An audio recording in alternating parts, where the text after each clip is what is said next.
how do we draw the line between young men who are willing to do violence, who talk it up a lot, who get into a head that is not good, and you'd like to stop them from what they're doing, and then whether they were actually going to commit terrorism. And I think what happened in the Fort Dix case, again, the purchasing of weapons and it is a difficult one. How much this was going to be terrorism, how much they actually identify with terrorism causes, we don't know.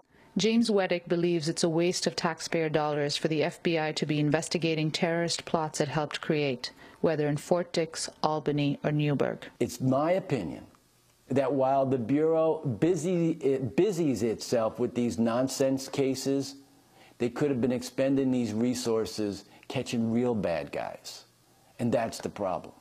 This strategy has led to growing concerns that in its zeal to make the American public feel safe from terrorism, the government is racially profiling Muslims as potential terrorists. It's based on generalized suspicion about an entire community and not based on actual evidence of wrongdoing. Farhana Kera is the director of the group Muslim Advocates. She's concerned that the FBI's surveillance of Muslims is on the rise. I would say since the beginning of 2010, there seems to be almost a ratcheting up of scrutiny of the community. We seem to be getting even more reports of community members coming forward saying they've gotten a surprise visit at their home or their office from an FBI agent asking questions. Back in Albany, we asked Shamshad Ahmed if he thinks the FBI is still watching his mosque. Do you believe that the mosque is still being surveyed, that people in this community are still under surveillance? I believe so, yes.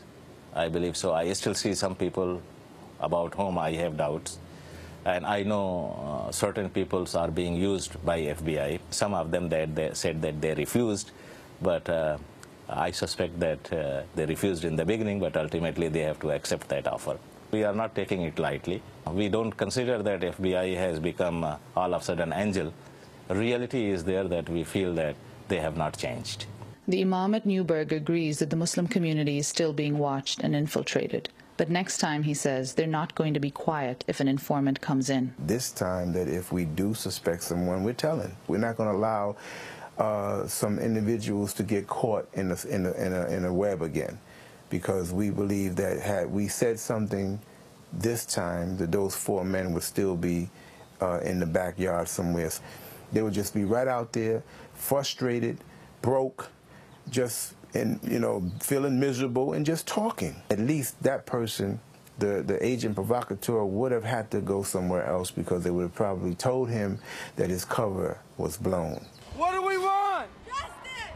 When do we want it? Now! In other places, too, people are also speaking up against what they see as a wider pattern of entrapment and preemptive prosecution of Muslims. This is Albany Common Council member Dominic Calsolaro. It just doesn't seem right. I mean, I just don't understand how our government, can take these actions. In April of this year, the Albany Common Council passed a resolution calling on the Justice Department to re-examine past terrorism cases to assess whether the classified evidence used by the government also contained material that might have exonerated the men if they'd been allowed to see and use this evidence. They based the resolution on a July 2009 report by the Inspector General of the Department of Justice. The Inspector General's report was really key, because when you come in and the government, does a study and they themselves says you should look at these cases again, and, it should be done. It seems like, they did these actions because they had to show that they were being, the federal government was trying to be tough on terrorism. But the fact that if you have to send in, an agent provocateur, whatever you want to call them, in order to entrap someone who's not doing anything illegal to begin with, I mean, where's this going? And then where does it stop? The families of the men are left questioning whether it's possible for Muslims to receive a fair trial in post-9/11 America. I didn't find out what kind of terrorists we are, what we did, which part, the part that required the terrorists. Still, I don't know. They broke our trust. And I saw when I got married, my husband, he carried American flag all the way from here as a proud citizen of this country. And when he go back home, he said, I am American. Even after 26 years of living in this country, Fatima Hussein believes she and her family will never be seen as Americans. living that long, this society, still we are not part of here. I don't know. After September 11 changed everything from everywhere.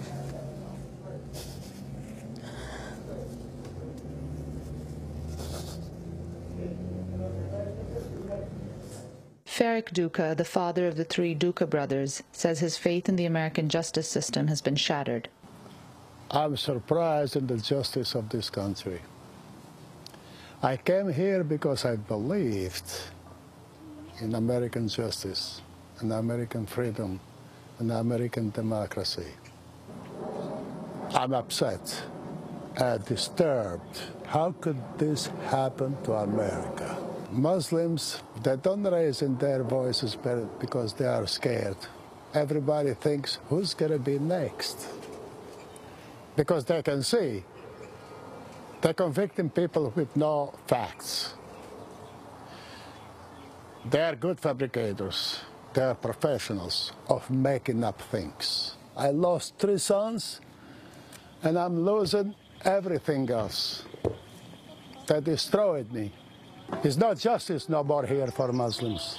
NYU's Karen Greenberg warns that increasing the perception that Muslims are being unfairly or preemptively prosecuted is both wrong and counterproductive to national security. To target Muslims in what we call a democracy is not a place we want to be going. What we need is a kind of leadership that is brave enough to distinguish the issues, just like we distinguish criminals from non-criminals in other environments. Former FBI agent James Weddick believes that the only way things can change is if the Justice Department rethinks the role of informants in terrorism investigations. If the Obama administration is interested in giving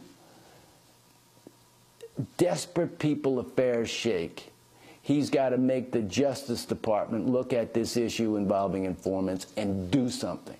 3465! 3465! 3465! Meanwhile, families of the accused and convicted men are not waiting for the Justice Department to act. They're continuing to mobilize and fight for justice, despite the pain of losing their loved ones to prison. I decided to start speaking out to everyone because I saw many people wouldn't want to do that because they were scared. So I decided to defend them and my family from the name terrorists, which we're not. This wasn't no cell. This wasn't no, oh my God, they wanted to, this was bull. This was a plot and a skit directed by the FBI.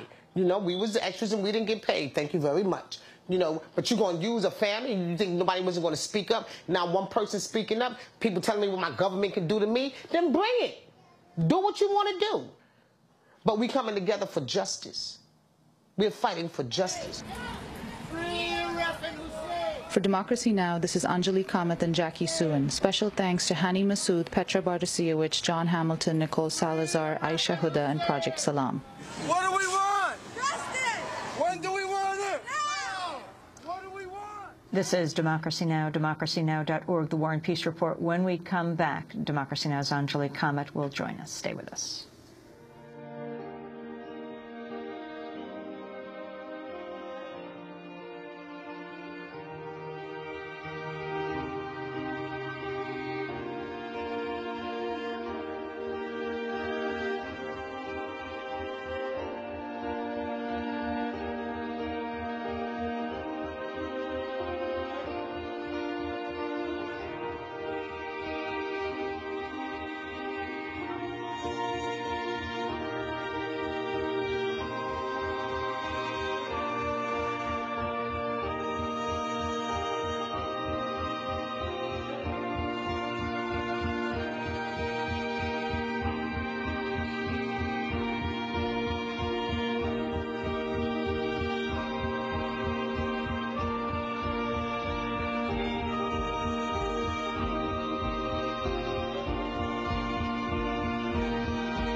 Storm by Godspeed, You Black Emperor. This is Democracy Now!, democracynow.org, The War and Peace Report. I'm Amy Goodman. Well, for more, I'm joined now in studio by Democracy Now!'s Anjali Kamath with that superb investigation she did with Jackie Suin.